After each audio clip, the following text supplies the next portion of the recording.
Looks like we got another blue logo. Insert the CSI Miami scream. I can also do it for you.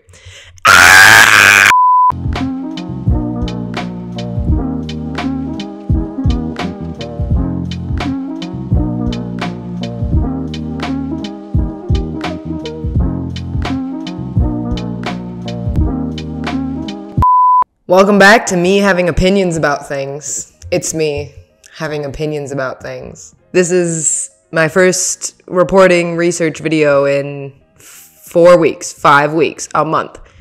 I don't know. I was recording last night and then I got up this morning, went to brunch, and I've been writing and recording ever since. So I'm very tired, but I haven't put out any content. So here's another video. Okay, let's do this for real. Hi, welcome back. Today I'm going to do a research info video, and this topic has been on my list for a while and it's something that I wanted to cover. I don't think anybody else cares about it, but I care about it. If one more person tells me that I have to make something this color because it's in this industry, I'm gonna lose it. So this is me complaining about that. I posted a blog along with this video that is called Why You Should Stop Creating Blue Brand Identities. And I think that that was spurred by many conversations that I've had with many industry professionals. And when there are innovations in an industry or when there's a need to rebrand, everybody seems to want to follow whoever else is in their structure. I have had agencies even tell me that we're doing this color because it's in this sector, which means it needs to be this color, whatever the sector, whatever the color may be. And I think that that's absolutely bullshit. And I've told them that that's absolute bullshit before, and they don't really like that. So now I have a different platform to tell them that that's bullshit. And I am in a mood today. So let's go through this. What are we doing? What are we doing on, why are you watching on whatever day you're watching to listen to me complain about logo colors? Okay, so let's start from the beginning so we all have an understanding of what general brand identities are and why certain sectors and industries have started leaning towards certain colors. And maybe you didn't even know that, so let's review it. In general, we all understand why companies have brands. It makes them recognizable, it makes it understandable. You can look at a visual brand identity and have an understanding of what that company does and how it does it without even having to read through anything else. But the actual need for brand identity didn't start until the Industrial Revolution, when businesses needed a way to identify themselves and individualize themselves. These brand identities started to make consumers feel more comfortable choosing whatever company they were choosing. Even something that was named after brothers was more looked upon, and people wanted to use companies that they felt more comfortable with. The actual identity of the brand didn't become important until about the 60s and 70s. When the idea of a heavy brand identity became mainstream, there was huge logo redefines, there was a need for creative consistency for advertising, and this brand identity became part of these companies' day-to-day lives. It became looked at that a way a brand conducted itself and a way that it addressed its customers could be make or break for the brand's base. Its presentation... Are we kidding? Is there anything that I've said right today?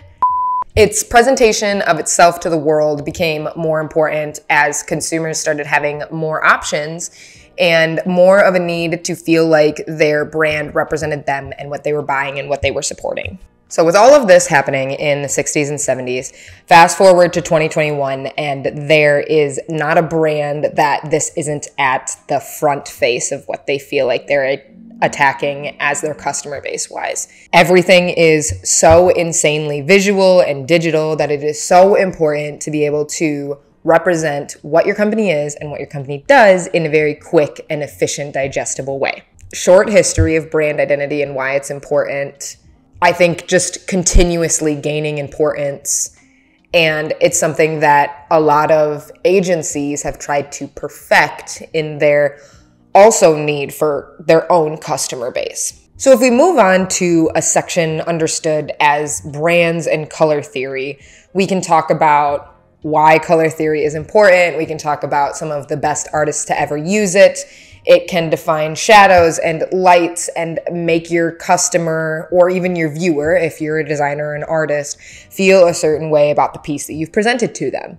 Some of the best uses of color include the pop art era and the Renaissance era, which used color in a way to not just paint shadows and highlights as white and black on paintings. In your own standard education, you have been taught about primary colors, the color wheel, complementary colors, and sometimes even color schemes. These are to help you move forward in your basic day-to-day life for people that even aren't designers or aren't artists. In addition to learning the basics about these color charts and the color wheel and even some of the complementary colors, there is a study of colors and how we feel about certain colors, and you can see that here. So as we go through some of them, obviously colors like red can be attributed to anger and excitement and a vibrancy. Yellow can be attributed to happiness and warmth and creativity. Moving through colors, even like black and white, can be understood as formal, sophisticated, modern, clean, simple. They all have their own feelings attributed with them. And it's something that the human psyche assigns to the way that we see and interpret the world. It has nothing to do with certain people or ways that these colors might have affected us.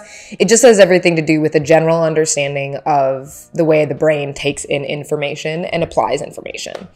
As this breakdown shows how people feel about colors and how they react to them, this has been a key in designers and artists using it to almost manipulate their audiences into feeling a certain way about how they present designs. A perfect example of that is this Canva illustration of the logos and where they fall and what colors were chosen for which logo. Obviously, these are just logos. They haven't been expanded to the actual brand identity, which could include multiple colors other than just the ones shown here. Certain logos are in certain colors for the reason of how they want to make people feel.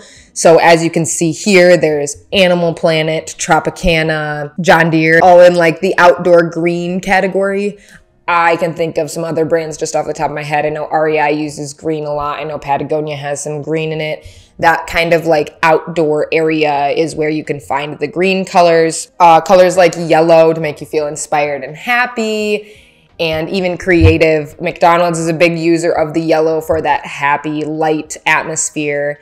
Warner Brothers for the creativity, and then even some others, including Nikon, who's used yellow in their creative logo for a very long time. And then we get to the section that I want to talk about, the blue section of the logos. So the blue category in representation of logos and identities is very popular because it's a very, I don't want to say mundane color, but a very obvious color for lightheartedness, loyalty, comfort, peace, or all of these surrounding feelings of a color of blue used in any aspect. And an industry that certainly needs that kind of feeling includes the tech and social media industry, because you're so involved in people's lives that you have to have this kind of buy-in from your customers.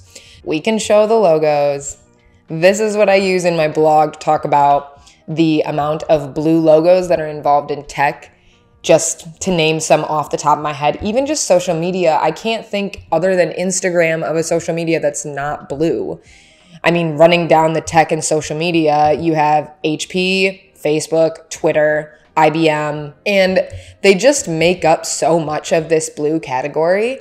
I can even show you my phone screen that probably has way too many blue apps on it. Something even like the App Store is blue, Venmo is blue, all of these comforting blue logos and situations. And I'm not saying that it's the worst thing that could happen, but I am trying to point out that within all of these blue feelings, you're not sticking out in any way. You're not being any part of the shining star or of the next generation of tech.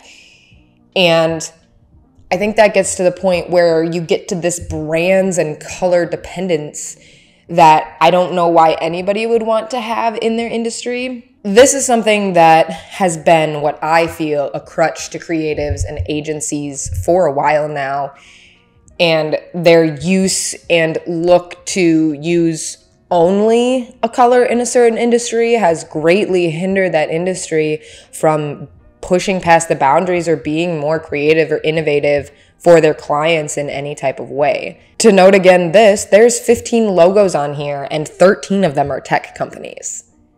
The other 2 are in health, which is something that I would like to trust. Shout out to Durex. And the other one is a car manufacturer, which many car manufacturers include a lot of blue because it's that safety, dependability feeling. But when you get into this sea of blue or sea of green or sea of yellow, you become another brand identity in all of the brand identities. There's no way that you can be the shining star that you were hoping to be in the first place. And whether it's a crutch or not, whether it's something that agencies and or creatives are doing because they believe that it would forward better feedback from the customers, it's still something that just becomes of the ordinary. You don't become any type of star in any way. This continued stifling needs to stop. I have, who would have guessed it, a personal connection to this because I've just been told so many times that things need to be a way because that's what the industry is doing. And I just don't think that that's okay. I think that building a brand and rebranding a successful business is very difficult. It's something that often needs to be done every decade or so, but it's not looked forward to in any part by the people in the business because there becomes such a reason of we need to stay in this sector. We need to make sure that we are the leaders of our industry. How do you be the leaders of your industry if you're blue just like everybody else? And that might be harsh, but if you're trying to be a leader of your industry, you should probably be trying to stand out from the rest of the people in your industry. It's so frustrating because not everybody in tech needs to be blue. Bumble's doing just fine, and they're yellow. I don't feel not loyal with them just because they're yellow. Sorry, that was a little much. Yeah, and just the thought that your brand identity is going to be the only thing that upholds your business is completely outrageous. Obviously, it is one of the first things that could pull in potential customers, but should be built up by how good your product is, your customer service, your reliability, blah, blah, blah. It shouldn't matter what color you are. So to end this slight research rant, I would just like to encourage people and creatives that historically, I understand that these are things that can sway customers and sway users and make them feel comfortable. And color theory should be applied, and it should be looked into how customers are using things before making an entire background of an interface yellow. I understand that's probably not wanted. I just think that please, if you're gonna rebrand something and you're doing it in a thoughtful manner that applies to the brand and the reason of showing the development of this brand into the next decade, century, however long you'd like to apply that you take into consideration the current use of colors within your competitors. Because I could put all of the tech logos up next to each other and they could probably all be blue and you would have to search through to find your own. But if you're gonna be the one yellow one in all of the blue ones, and again, remember that trends and use of theories come and go. And if you can be the first one to break into the next use of this thought or theory, then you could be the first one to be the innovator. Not everything in automotive and tech needs to be blue, and not everything in environmental needs a green leaf on it. I know this is groundbreaking stuff, but I'm just trying to help you guys out. So thank you for watching. I love being able to research these and then rant about them, and I appreciate you being here. You can find all of my socials in the following animation. Subscribe and like because it really helps me out. And if you have any other comments, leave them in the comments below. And if there's anything else that you want me to discuss about brand identities, also leave those in the comments below because I am open to topics. Bye!